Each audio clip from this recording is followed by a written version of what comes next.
And I mean, theoretically going into the weakest team left, but I think that's not true now due to the quarterback injuries. I actually would rather not play Bucks, but here we are. Well, I would like to warn you about one thing you just said here is um, if you'd like a little bit of a history lesson, you can go back to who was the top scoring team last year in week one. Oh, jeez. I don't know. Enlighten That us would all. be me. Oh, Number one I don't seed. think you have any trophies in your cupboard case. That doesn't bode well for me. You're right. But last year in week one of the playoffs, I put up the fourth highest scoring week ever in league history. And then you want to know what happened the week after? You got rocked. Bad things. Yeah, my hope is that I'm healthier and I have no buys. So I'm hopeful that a similar score is possible, but we'll see. Just making sure that you are understanding what has happened to teams who have set league records or league highs in terms of scoring, and then on their bye weeks. I don't think I don't think I set any league records. We had a pretty pedestrian, I think, first week of scores. Honestly, I mean, I think I was the only team that cracked 250. I mean, 6 teams on bye. It's just kind of bound to happen. Who the hell planned that, huh? Yeah. Hopefully that's the last year of the crazy bye week situation. Well, I was thinking about it. It's like, except for the crazy leagues like ours, it was like the last week of playoff eligibility or regular season eligibility. Most leagues have final weeks last week. Yeah. So it's like, okay, it sucked for us because it was playoffs, but unless you were in a crazy league like ours that has 4 rounds of playoffs to win a championship, like, it didn't affect you. Or it didn't affect you the same way. Yeah, that's what makes the bye week so important, and it's like another reason to like push back the trade deadline, maybe even to like the week before the playoffs. In fact, those of us who were out of the playoffs should be able to trade right now. No way. I don't want to miss out on all the fun. No. Well, you guys are having your own fun making money. You think we have an issue with people tanking just because even though they could be competitive now? Just imagine if we got extra weeks of trade deadline. Look, I'm just saying, how fun would it be that you guys can't trade? We can. Trades are happening on the sideline. You can't make a trade with a drop because you can't impact the main playoff race. But you have teams that are competing to win the money who are disappointed because they can't trade, and people who can trade but can't win the money. Like, this seems like the most perverse incentive ever. It has to happen. Yeah. Not even a toilet bowl. We don't have anything going on. Yeah, I feel like maybe this is a job for the commissions to entertain the rest of the league here for a couple weeks. Think of something we could do. Pick 'em. I don't know, something. Keep us busy. We all do DFS. Well, I mean, otherwise we're just going to start coming up with things to improve the league and suggested rule changes, and nobody wants that because then the commissioners have to worry about those things. That side of it. All right, so let's talk about how this week went.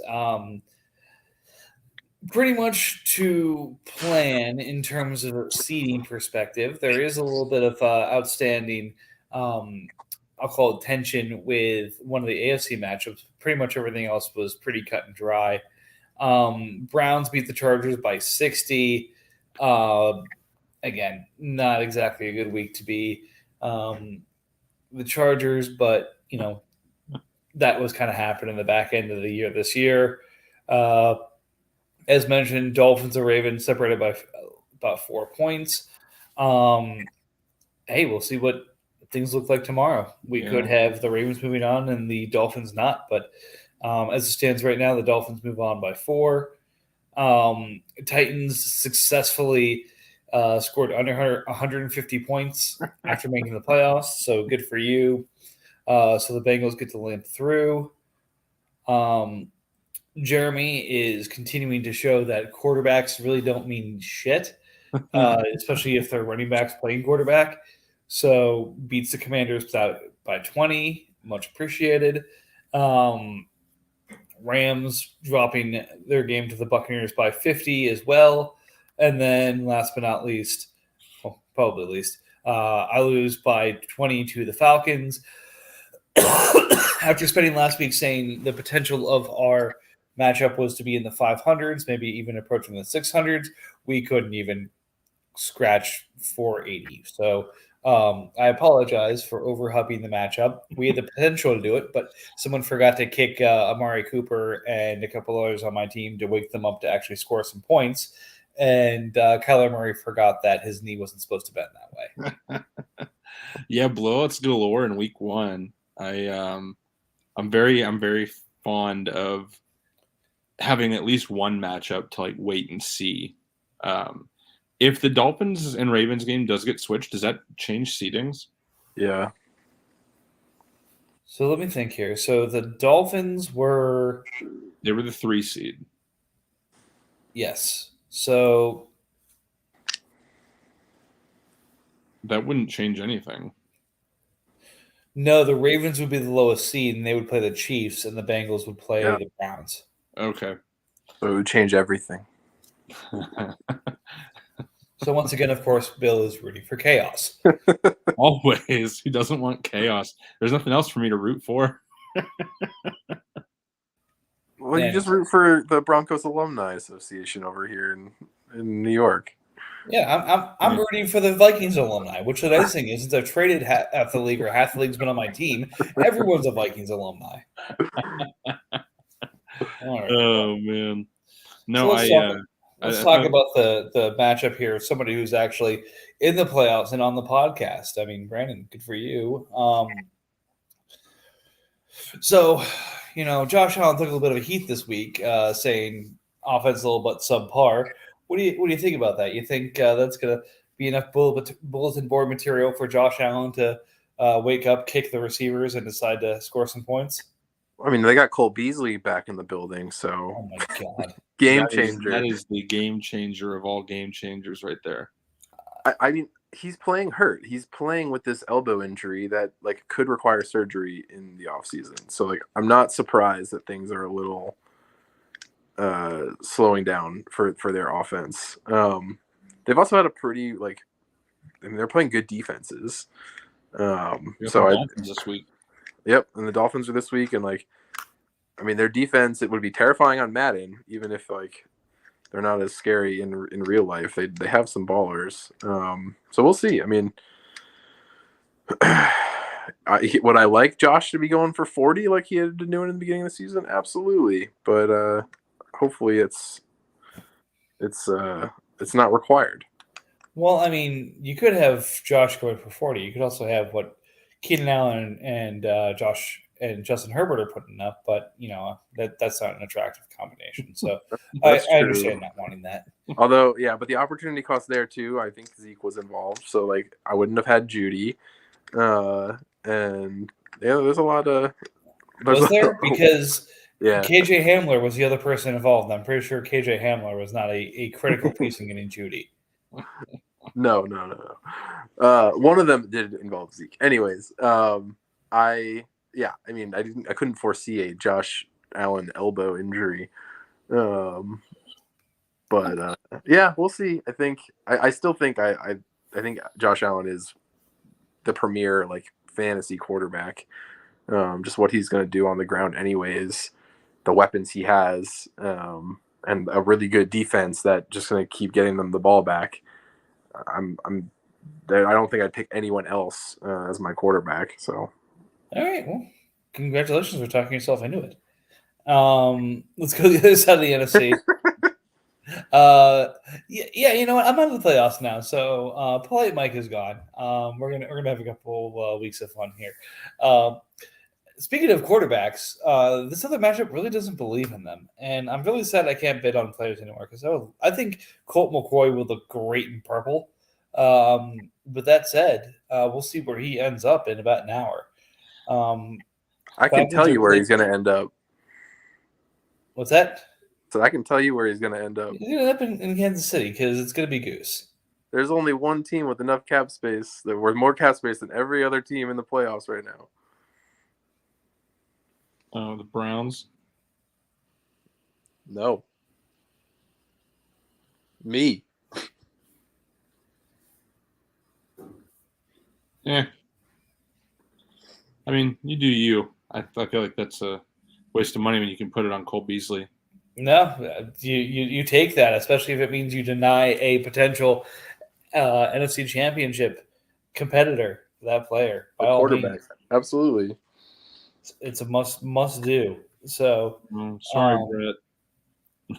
I mean, the question is, do you try and do that with both Colt McCoy and whoever the fuck is playing quarterback in Baltimore? I don't even know at this point with Huntley out. It's Anthony Brown or whatever. It doesn't matter who's playing quarterback in Baltimore. Hey, points are points, though. Points are points. That's true. We give Lamar shit for being a running back. Legitimately, any quarterback they're putting in that system right now is legitimately a running back. Like it's you hear about. I can't remember if it's this chat or another one. California state championship team who has not attempted a pass all year. Like that's the ideal Ravens offense. So,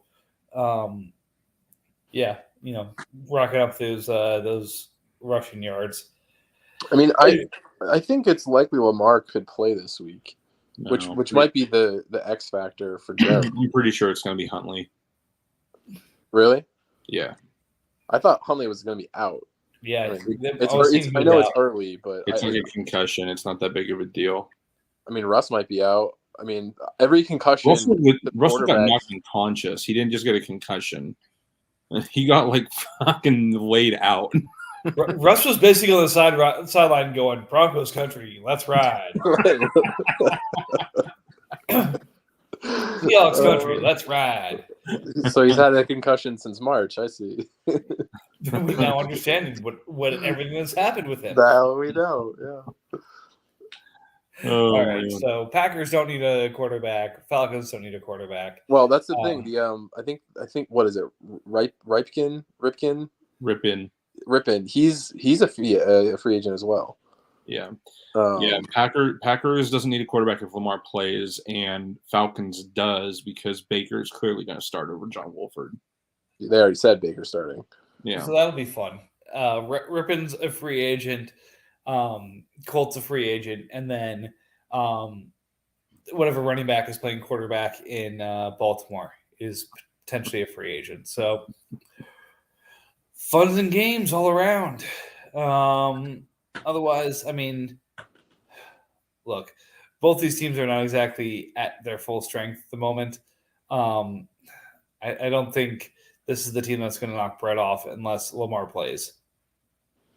I mean, I don't know about that one, but I mean, assume Brett doesn't have a quality quarterback. Like they're basically both, potentially both just going to be taking zeros at the position, and so then it just comes down to their position players.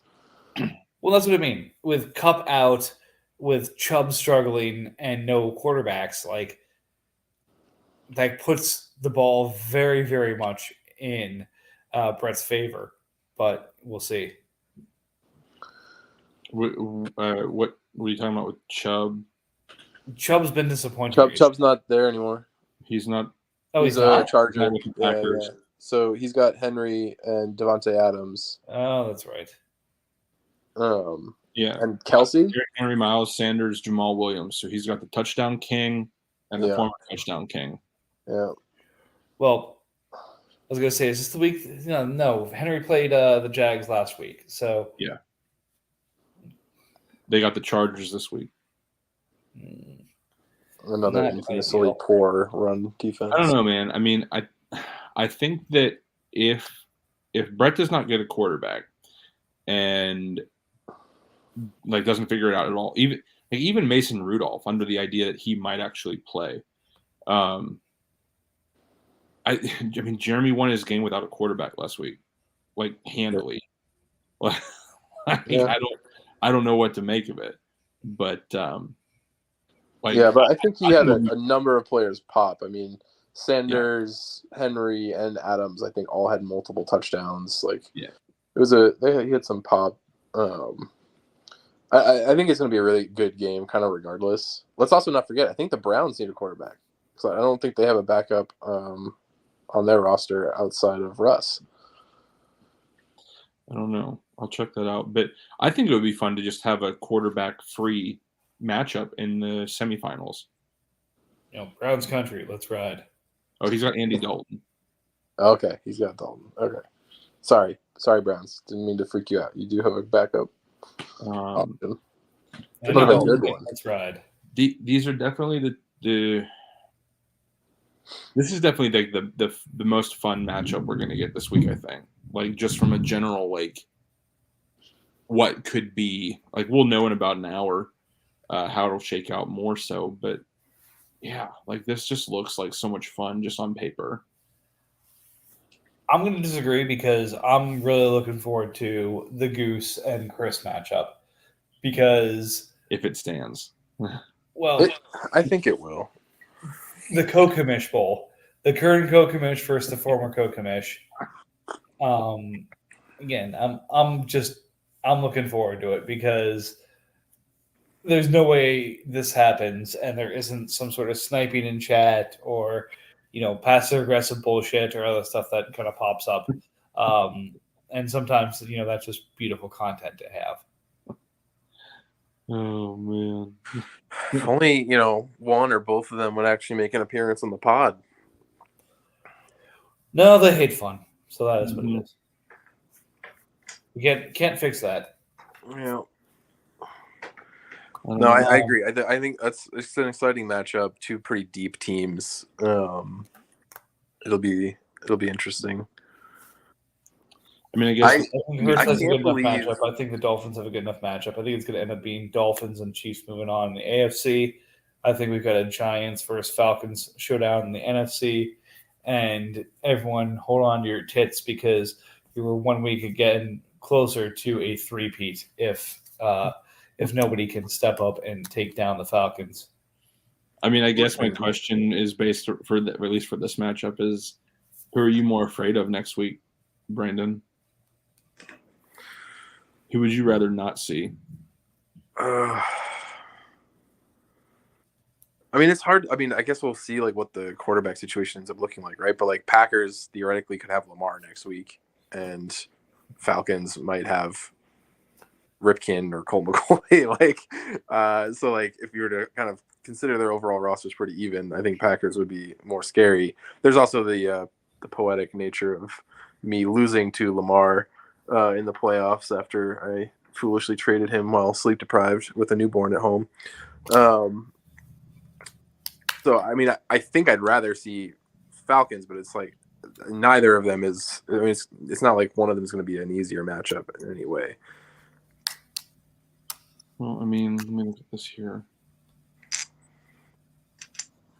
Yeah, well, Bucks scored more than Falcons did, but I mean, they were two of the top 3 scoring offenses last week. And Packers did it without a quarterback, which is insane.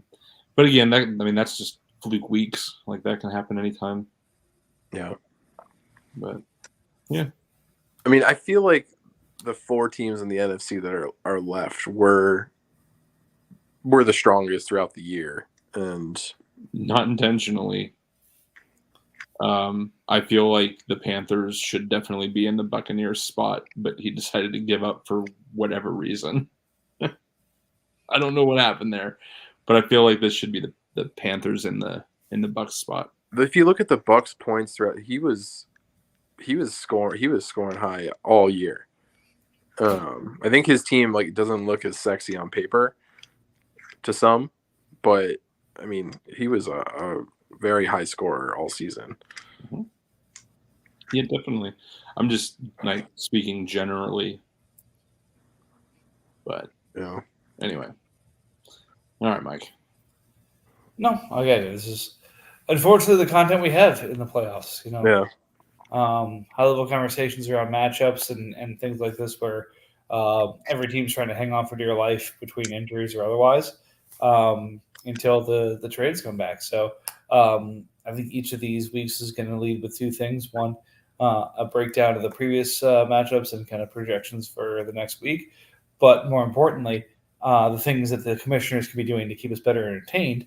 And I think clearly that is locking down the trade rights of the existing playoff teams and allowing non-playoff teams to trade. Not allowing them to add or drop players, but exchange players through trade. This is a good idea. I don't see any downside with this. FOMO is Look, it's a win-win. You're either in the playoffs and in the running to win money, or you are making trades outside of the playoffs. Like, if your thought is I need to be out of the playoffs and forego cash so I can trade, well, I guess you're probably in the right league. But still. Yeah, I don't know. It's just a slippery slope, right? Like at the beginning of the playoffs, everyone that didn't make it likely wasn't trying to, because that's now the new model. It's you either suck enough or you're not gonna, or you're just gonna commit to it. So there might not be a ton of assets that could move around because folks are just gonna want to hold on to their picks. Or if you have good picks and good players and you want to sell them, you have to wait till you lose. I don't know. I don't think it's I don't see it. Like, look, if somebody felt like, okay, I've got a 1-year player. Like, let me see if I've got a good example on my team here. I'm not a 1-year player because I can't extend them anymore. But say I say, all right, look.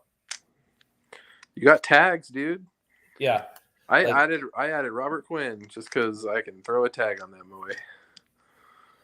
Like, hey, I've got Kenyon Drake on a 1-year tag. Let me trade him to a team who can throw an RFA tag on him and keep him as a 3rd rounder or something like that. Like, I don't need to wait for the full population to do that. I'm fine doing that with the group I have here. Yeah. Like, what's the harm in that? Yeah. Well, commish, I mean, I don't hear any reason why we couldn't do this. So, I mean, frankly, I can't wait to renegotiate Brandon Cooks from the $14 million player he is down to $7 million. His value will skyrocket. It would be helpful if he could, I don't know, play a year, but Isn't he just intentionally not playing? Like, he's not even hurt. He's just like, I refuse to play for the Texans. Yeah, he wanted to be traded, and they wouldn't move him. They had offers, and they didn't accept any of them. So he's just like, I mean, he's like, what, 28 already, 29? Like, he's got a couple of good years left, and he's playing for the worst team in the league. He's 29, yeah. So I figure 2 years of the extension that takes him to his year 33 season. Broncos country, let's ride. I do think I don't know if it was called out last pod, but like the fact that Chiefs and I were the 1 seeds coming from where we were at the beginning of the off season. Oh God, I'm going to end this podcast right now. You guys are going to make me vomit. I mean, I don't know. I'm like pretty proud of like the 1-year turnaround when like, I don't know. What 1-year turnaround? For me. Where were you last year? My pick was like 14. You were almost a playoff team last year to the 1 seed this year. What did you say, Mike? 14 almost a playoff team last year to the 1 seed this year. I wasn't almost the 1 seed. My team was a playoff team last year. 14 is almost a playoff team. Yeah, barely missing the playoffs to making. Yeah, okay, hold on though. The context there is I got 4 free wins from Eagles and Cowboys. Well, Eagles is the true version of that, though. Like, that's the only reason my pick was like 14, though, instead of 10 or something. 10? I got a bunch of free wins. But Eagles is really the one that did that. Like, he just missed the playoffs. He just got unlucky. He went from literal, like, tore it down intentionally to built it back up in a year and 10-7. That's true. He did. Yeah. Hey, but again, can't take anything away from you for that one because you are the number 1 seed right now. And, you earned that, and that's something to definitely be proud of. But it's a hard league to win. I'm going to hold off on greenlighting the Sports Illustrated deep dive behind the music of the Giants' season this year. I wasn't doing this for a pat in the back for me. I was also talking about like Chiefs and them constructing a shit team into. I mean, it wasn't a shit team. They had two very good assets, but yeah. I mean, it was just having a couple teams go from perennial favorite or non-perennial favorite to now favorites or near favorites is. I hope it's like inspiration for other folks in the league at the very least. Amen, brother.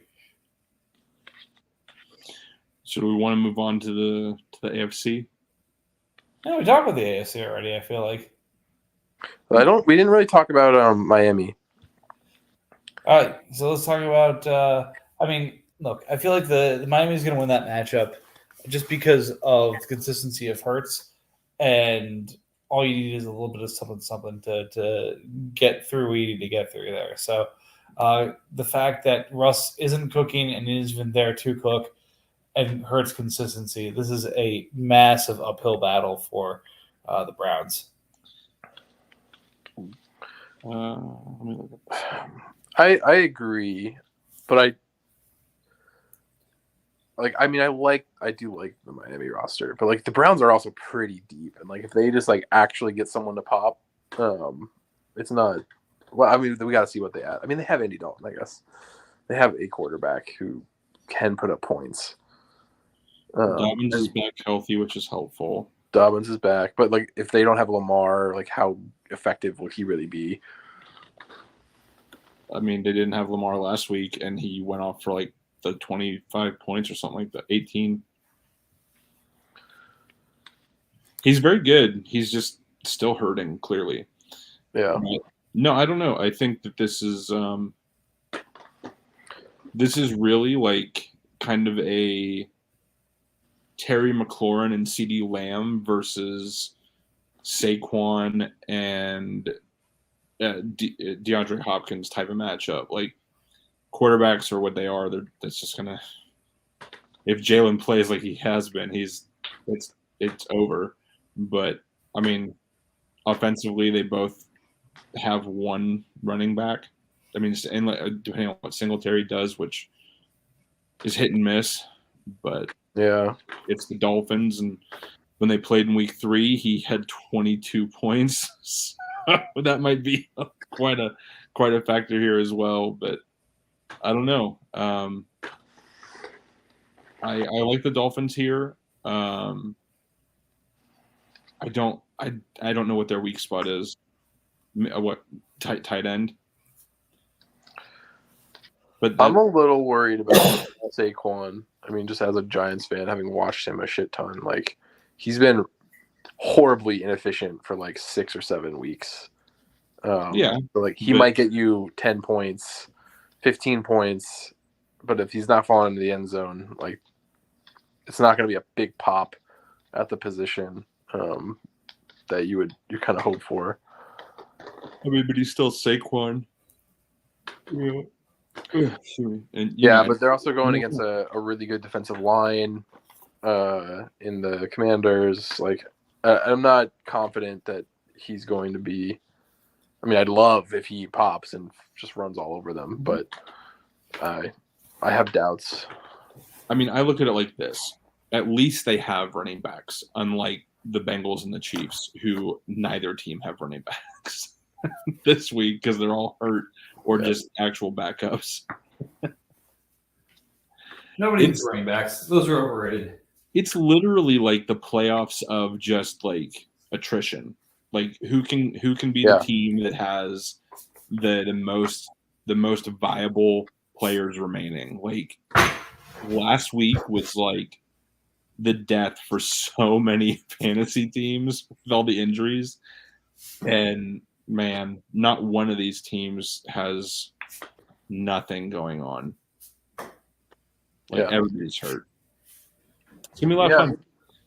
But all right, so Brandon, obviously you're gonna pick yourself, but I guess like outside of do we want to pick and see who we think the Final Four? I guess Mike, you already did. Yeah, Mike, what you said: Falcons, me, Chiefs, and Dolphins. That was me. Yeah. Yeah. What are you thinking? I think if Lamar is out, I think that's probably right. If Lamar plays, I still could see Packers putting it together, but he's also really hurting at defensive end. He was very reliant on Von Miller at the end, so he might have a real uphill battle there. Yeah, so I'd probably say similar. And if Lamar plays, I might swing Packers. But I mean, it's not like I don't view Bucks as like a easy out for me. Like I think this game is going to be a close one, and it's going to just matter on who falls in the end zone a couple extra times. Yeah, and no one's scoring under 220 points, I think, in the NFC. Like, yeah, everyone's got to score points to stay in this thing. Yep. But path to 220, I think, is easiest for you and Falcons. So, yes, I mean, as far as the AFC goes, I think it's pretty straightforward there. I think it's Dolphins goes through. Now, if this switches for any reason, the Ravens go. I think whoever Ravens plays, Ravens loses, regardless. But yeah, so I would say Dolphins, and I mean, I want to say Chris, I want to say Bengals so bad, but like I just can't. I feel like Fields is going to have another day, and he's just going to take over and just win the game for Chiefs on his own, which would be kind of funny. It would be hilarious. Fields gets the win. Fields beats Chris. Yeah, Chris. Yeah, it'd be great. It'd be great. Flex it to Monday night, NFL. Flex it to Monday night. NFC, I'm going to go with Falcons because, like, I mean, 2-time champ, you got to keep going until you go. But I know I gave you my entire team, basically. Like, I basically gave you your whole roster at one point, Brandon. I don't know, man. Something just feels like this could be like a really good week for the Bucks. And like, if there is an upset there, I would take the Bucks over you. Because honestly, it's like the only upset available. Technically, everything else is just very coin flip. Yeah, but yeah, I will go a little bit off the rail, and I will say Falcons, Bucks, and Dolphins. Whoa! Yeah. And Dolphins, Chiefs. Whoa! I really don't want the Chiefs to go forward. Like I got to give Chris something, but yeah, I think that the Bucks can pull an upset here this week for sure. Yeah, I mean, I'm not taking them lately, so it's not a surprise. It's like more of a push game. I do like my team better, but like I'm also missing like half my linebackers are now in IR, and Clyde's not playing. He's on IR. Like I've taken some licks. Yeah. Hopefully Derwin plays this week. He should. But yeah, I mean I got injuries all over. It's Dobbs is supposed to come back. It's going to be very fun. It's going to be very fun to watch this. But yeah, I mean, like his only real concern right now is, does Derek Carr play well, and is T. Higgins going to actually play? Yeah, and that's kind of it for him. Ingram's come on in Jacksonville for no reason whatsoever. I mean, I think that was more of an outlier performance. Having watched years of Evan Ingram, like he's going to have 3 drops next game. It's possible. But then Eckler could have 4 touchdowns. That's true. Eckler terrifies me. Yeah. But I also I think Joe is like a kind of an even position there. Yeah. It's I don't know. I love the matchup. I do kind of I have to pick an upset somewhere, and this is the only one that's really there. You're a content generator for the people, Bill. I get it. Right. And Fields is going to prove why he is the QB1. That is what he's going to do this playoff run. So I didn't remember that Chiefs had Fields, honestly. But I don't know when he got him, but he hasn't had him all year. No, he got him from Commanders for like a first. No, he got okay. Oh, he got him at the deadline? No, he got him from Commanders Washington. for 2 He got him firsts. from Washington. So 2 first, okay. Yeah, Commanders got him from me for Fields has been on 4 teams this year. And then got him for 2. Then Chiefs comes and offers both of his firsts right after one of our podcasts. We were all just crestfallen. Like, he's offering 2 firsts for Justin Fields at this point? Holy fucking balls. And then Justin Fields he dusts off the almanac and he's like, yep. Yeah. 2 firsts. Well, it worked out for Goose because that's when Fields went on his total tear. Yeah. It's because it was after the game when they just changed their offensive philosophy. And like Fields, like he didn't like have a huge scoring day, I don't think, but he like it was obvious if you watched the game, like, oh shit, like this is different. So it was just opportunistic from him. And again, I mean, it's Blake, again, it's like not the same kind of player. It's Blake Bortles 2.0. Like when He's Bortles was Jackson, man.